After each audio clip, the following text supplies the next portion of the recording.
Des studios neufs de 18 mètres carrés tout équipés, des salles communes confortables, des espaces de réunion.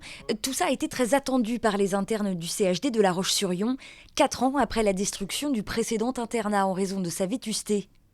56 internes ont emménagé depuis quelques jours dans ce bâtiment de 60 places. Ils resteront le temps d'un semestre de stage. La médecine, c'est comme beaucoup de professions, un milieu qui fonctionne aussi avec un réseau. Et avoir un lieu qui permet de réunir toutes les spécialités, avoir aussi la possibilité d'avoir des chefs ou autres qui puissent venir au sein de ce bâtiment, ça peut permettre aussi de rencontrer davantage de monde et créer des affinités qui permettent plus tard de travailler ensemble encore plus, quoi. Et peut-être même de revenir travailler sur l'hôpital après leurs études. C'est en tout cas la stratégie affichée du CHD. Dans un contexte de pénurie de médecins sans précédent, la fidélisation des internes est un enjeu de taille. On manque beaucoup de praticiens sur toutes les disciplines.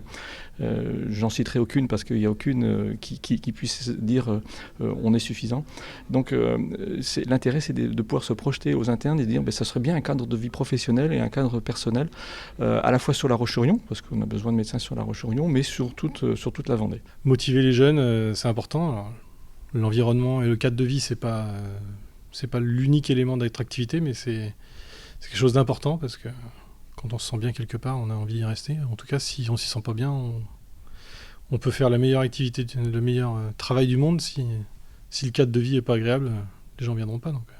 Pour 180 € par mois environ, les internes bénéficient donc d'un logement neuf, de qualité, à quelques minutes à pied du centre-ville de La Roche-sur-Yon, qu'ils pourront ainsi découvrir, peut-être apprécier et idéalement avoir envie d'y rester.